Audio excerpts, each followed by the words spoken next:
sais ce que c'est le rayon vert? Non, c'est quoi? C'est le dernier rayon du soleil couchant. Jules Verne a écrit un bouquin là-dessus. Ouais, j'ai pas lu. C'est porte-bonheur, non? C'est pas tout à fait ça. D'ailleurs, on peut le connaître.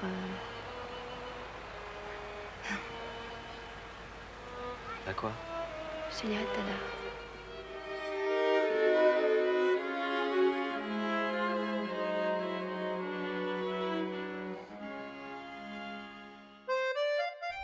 Most of us are familiar with improvisation in performance. Improvisation is the art of making things up as you go along. Stand-up comedians, theatre practitioners, rap artists do it all the time. A performer's ability to improvise show their level of skill and intellect.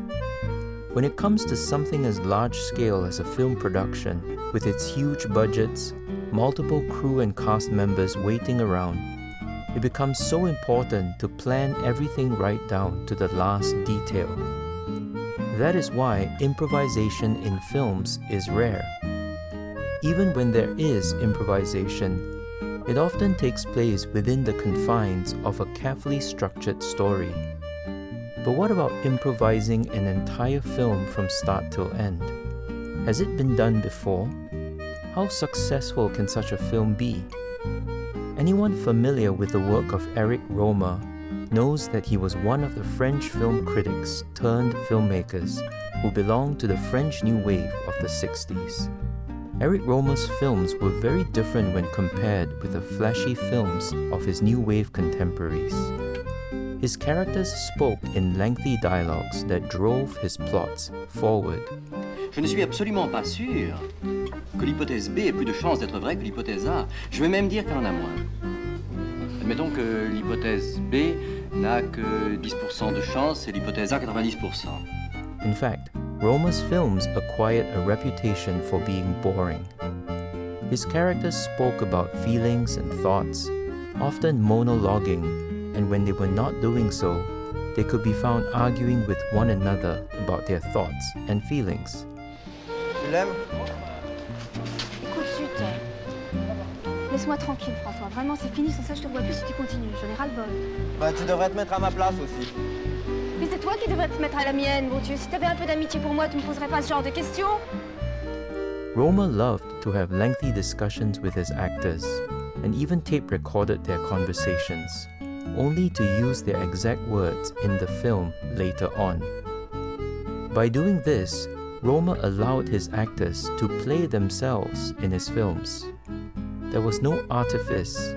The conflicts arose naturally from the personalities of the actors themselves. C'est vrai que Marion est très belle. Elle a un corps extraordinaire, parfait. Presque trop parfait d'ailleurs, comme une statue. Elle a des formes auxquelles toutes les femmes aspirent, c'est un modèle. Peut-être pour ça que je l'admire, mais qu'elle m'attire pas tellement. Enfin, en tout cas, moins qu'une femme qui aurait des imperfections. Tu comprends, la perfection est oppressante. All this prepared the groundwork for his 12th film, The Green Ray, where Rohmer decided to not write a script and improvise the entire story, based on his lead actress's personality and real-life experiences. Je suis pas une aventurière.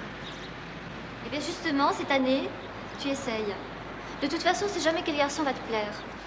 Et pourquoi tu pleures? Oh là, laisse-moi tranquille. C'est à cause des garçons? Non, laisse-moi.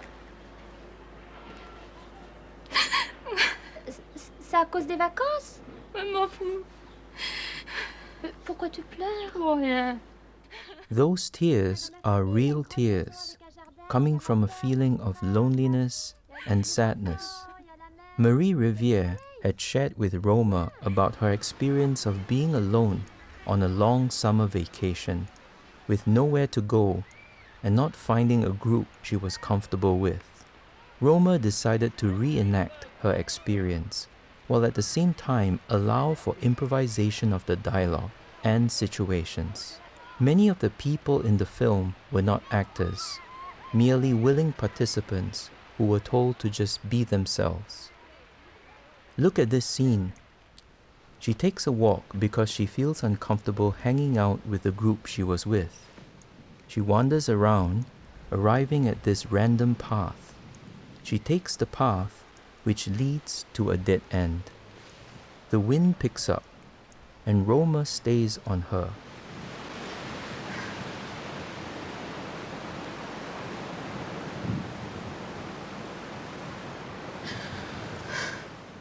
And in so doing, turns this mundane moment into something poetic.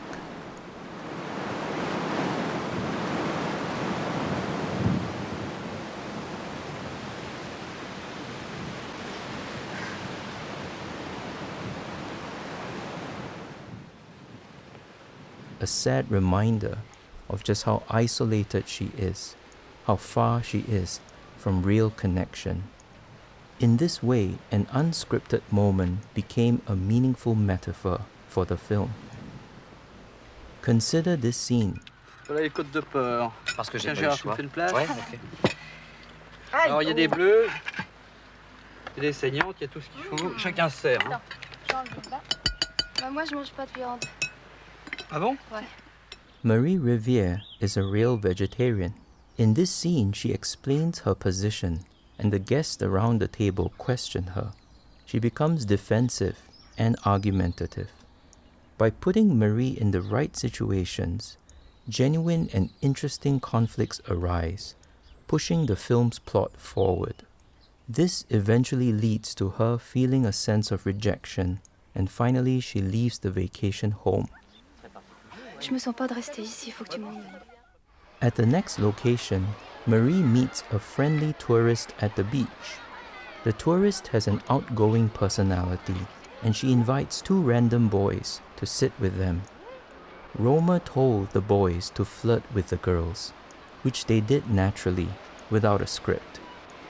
Vous êtes de quelle nationalité? Moi Oui. Ah, soy española. ¿Que habla un poco español? ¿Eso sí? Sí, hablo todas sus lenguas. That's what they always tell me.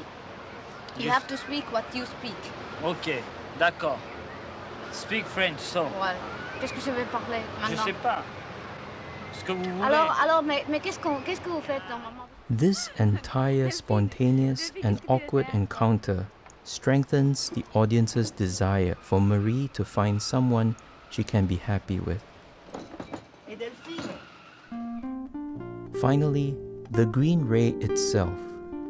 Taken from the title of a novel by Jules Verne, the green ray talks about a natural occurring phenomenon that happens when light bends as the sun sets on the horizon. Momentarily, a green light may be seen, which provides its lucky viewer with the ability to know who they should be with.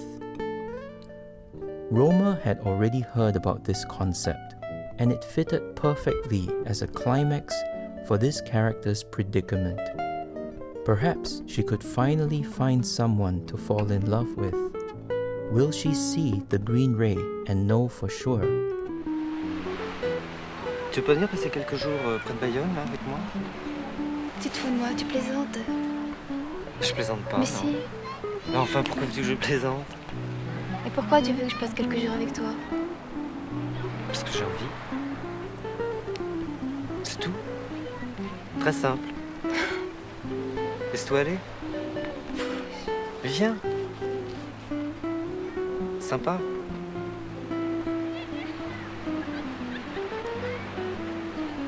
Tu veux pas? Et dis-moi oui. Non, mais attends. Ça me ferait plaisir, tu sais. Non, on va attendre un petit peu. Quoi? On va attendre un tout petit peu, je te demande de la patience. By the end, with minimal interference from a screenwriter or contrivance from a plot, a fully formed character emerges. A story with conflict, poetry, plot, all neatly tied up by coincidence and created through improvisation, captured on film for an audience to behold.